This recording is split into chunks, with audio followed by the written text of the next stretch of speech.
ਰੁਕਣਾਂਗੇ ਅਗਲੀ ਖਬਰ ਦਾ। Election commission ਨੇ ਪੀਐਮ ਨਰਿੰਦਰ ਮੋਦੀ ਨੂੰ ਕਲੀਨ ਚਿੱਟ ਦੇਣ ਦੀ ਤਿਆਰੀ 'ਚ ਹੈ। ਦੱਸਕੇ ਇਲੈਕਸ਼ਨ ਕਮਿਸ਼ਨ ਨੇ ਨਹੀਂ ਮੰਨਿਆ ਕਿ ਨਰਿੰਦਰ ਮੋਦੀ ਨੇ ਚੋਣ ਜ਼ਾਬਤੇ ਦੀ ਉਲੰਘਣਾ ਕੀਤੀ ਹੈ। ਕਰਤਾਰਪੁਰ ਕੋਰੀਡੋਰ ਤੇ ਰਾਮ ਮੰਦਿਰ ਦਾ ਨਿਰਮਾਣ ਨੂੰ ਵੋਟ ਦੀ ਅਪੀਲ ਇਲੈਕਸ਼ਨ ਕਮਿਸ਼ਨ ਨੇ ਨਹੀਂ ਮਿਲੀ।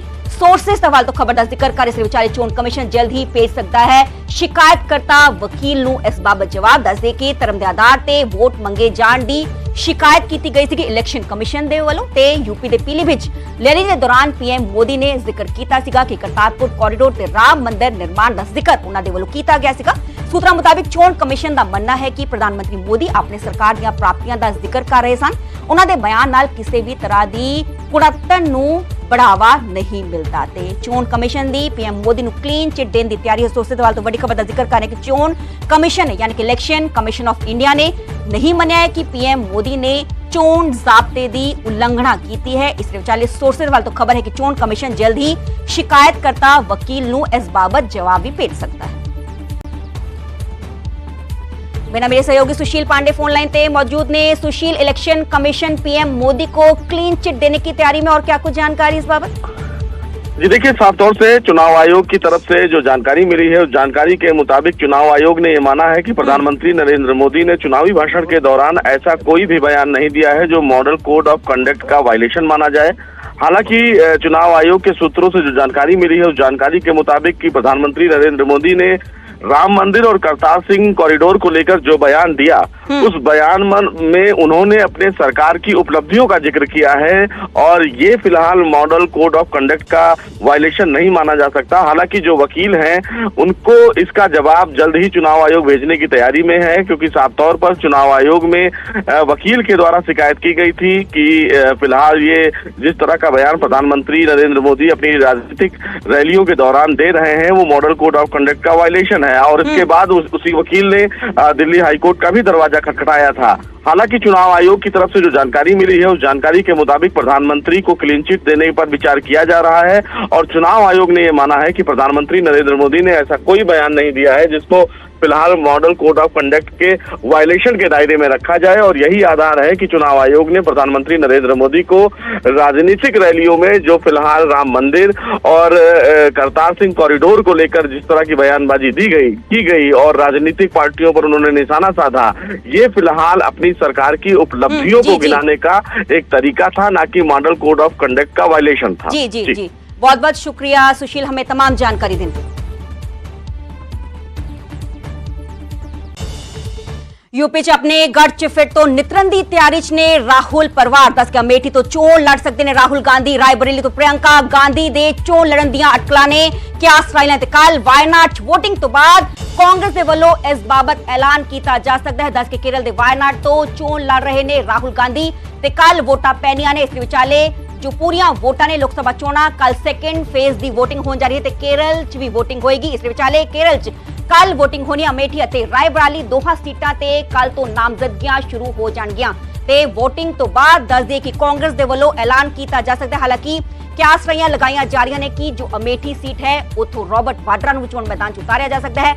राहुल गांधी जो लगातार जीतते आए सके 2004, 2009, 2014, इस विचाले 2019 उन्होंने हार का सामना अमेठी सीट तो करना पिया सीगा। स्मृति ईरानी ने उथों हिस्टोरिक विन जीती सीगी। इस विचाले दस दिए कि जो स्मृति ईरानी ने कई वोटां दे नाल राहुल गांधी नूं हराया सीगा ते हुण तक अमेठी सीट तो कांग्रेस पार्टी दे वल्लों पत्ते अपने नहीं खोले गए ते क्यास रहियां सीगियां कि जो अमेठी सीट है उथों प्रियंका गांधी नूं चोण मैदान च उतारिया जा सकता है। इसके विचाले रॉबर्ट वाड्रा दे भी अमेठी सीट तो चोण मैदान च उतरन दियां चर्चावां सन ते कल जो सैकेंड फेज दी वोटिंग ओवर हो जाएगी ते इस बाबत किस जो कांग्रेस है ऐलान कर सकती है। तो चर्चावां आही ने कि अमेठी तो मुड़ तो राहुल गांधी नूं चोण मैदान च उतारिया जा सकता है। रायबरेली तो प्रियंका गांधी चोण लड़ सकते हैं। इस विचाले दस के 2004, 2019, 2014, 2019 सोनिया गांधी उथों लगातार जितते रहे ने, पर हुण ऐतकी सोनिया गांधी लोकसभा चोणां नहीं लड़ रहे ते हुण ऐतकी आक्यास रही ने कि रायबरेली तो प्रियंका गांधी चोण लड़ सकते। ਅੱਗੇ ਵਧਾਂਗੇ ਤੇ ਗੱਲ ਕਰਾਂਗੇ ਸੀਐਮ ਭਗਵੰਤ ਮਾਨ ਦੀ। ਅੱਜ ਗੁਰਦਾਸਪੁਰ ਚ ਚੋਣ ਜਨ ਸਭਾ ਕਰਨਗੇ ਸੀਐਮ ਭਗਵੰਤ ਮਾਨ। ਆਮ ਆਦਮੀ ਪਾਰਟੀ ਉਮੀਦਵਾਰ ਸ਼ਹਿਰੀ ਕਲਸੀ ਦੇ ਲਈ ਚੋਣ ਪ੍ਰਚਾਰ ਉਹਨਾਂ ਦੇ ਵੱਲੋਂ ਕੀਤਾ ਜਾਏਗਾ।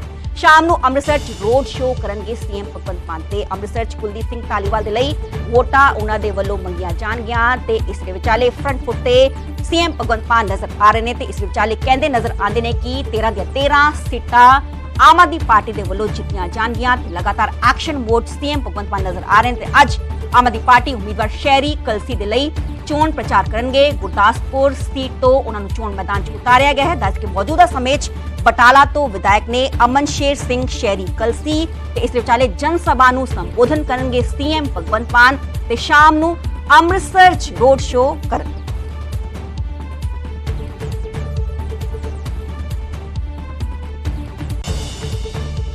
हरियाणा के बीजेपी लीडर का विवादित बयान सामने है, जिसके विचाले राज्यसभा सांसद रामचंद्र जांगड़ा की मुसलमान कारीगरां ते टिप्पणी उन्हां दे वल्लों कीती गई है। उन्होंने कहा है कि मुसलमान कारीगर बनाउंदे ने नाजायज हथियार, कांग्रेस स्किल पछाणदी तां ओह AK-47 बयान दिता, विवादित बयान दिता कि इस विचाले जांगड़ा ने कहा कि कांग्रेस ने स्किल वाल ध्यान नहीं दिता। कांग्रेस के मैनीफेस्टो ते टिप्पणी कर रहे सन बीजेपी लीडर जांगड़ा जदों उन्हां दे वल्लों अविवादित बोल बोले। देश को 1947 के बाद आज़ाद हुए 2024 तक 77 साल हो गए। स्किल डेवलपमेंट का काम उनको पहले याद नहीं आया। हमारे कितने मुसलमान कारीगर ऐसे हैं, मैं उनको सर्टिफिकेट नहीं देता, वो अवैध हथियार बनाते हैं, मैं उनको सर्टिफिकेट नहीं देता, लेकिन उनकी स्किल कितनी है ये पहचानने की। अगर कांग्रेस मोदी जी की तरह मेक इन इंडिया का नारा देती तो वो AK-47 इस देश में नहीं बना सकते थे। कांग्रेस अपने कार्यकाल में कैलकुलेटर तक, एक छोटा सा नेल कटर तक, एक छोटा सा चाकू तक, वो तो विदेशों से आयात करती रही और अब स्किल डेवलपमेंट की बात करती है कि स्किल डेवलपमेंट में हम माइनॉरिटीज को अलग से अपॉर्चुनिटी देंगे। अरे भाई देते तो देश में ये अवैध हथियार ही नहीं बनते। स्किल की उनके अंदर कोई कमी नहीं है। स्किल की हमारे देश में विश्वकर्मा योजना प्रधानमंत्री ने जो अब चालू की है 13,000 करोड़ के माध्यम से, उसमें कहां पर यह लिखा है कि हम किसी को दूसरे धर्म को नहीं देंगे, किसी जाति को नहीं देंगे? उसमें पूरे देश के विश्वकर्माइट्स के लिए, पूरे देश के दस्तकारों के लिए योजना है ये।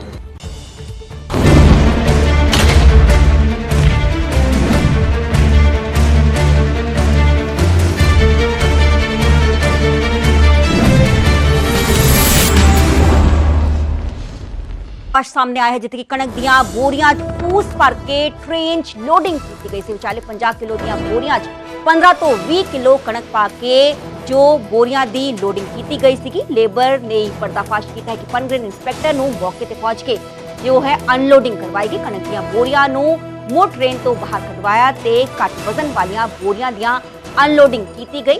एक आरटीए ते घोटाले करने के इल्जाम लगे ने। संगरूर डीसी की निगरानी के हेठ मामले की जांच शुरू हो चुकी है। दस्ते मुलजम के खिलाफ सख्त कार्रवाई का भरोसा भी दिता गया है। मौके की तस्वीरें भी सामने आई ने। संगरूर कणक घोटाले का पर्दाफाश सामने आया है। कणक दी बोरियां फूस पा के ट्रेन च इन्हां बोरियां की लोडिंग की गई सी। 50 किलो दी बोरियां 15 तो 20 किलो कणक पा के इन्हां नूं लोड किया।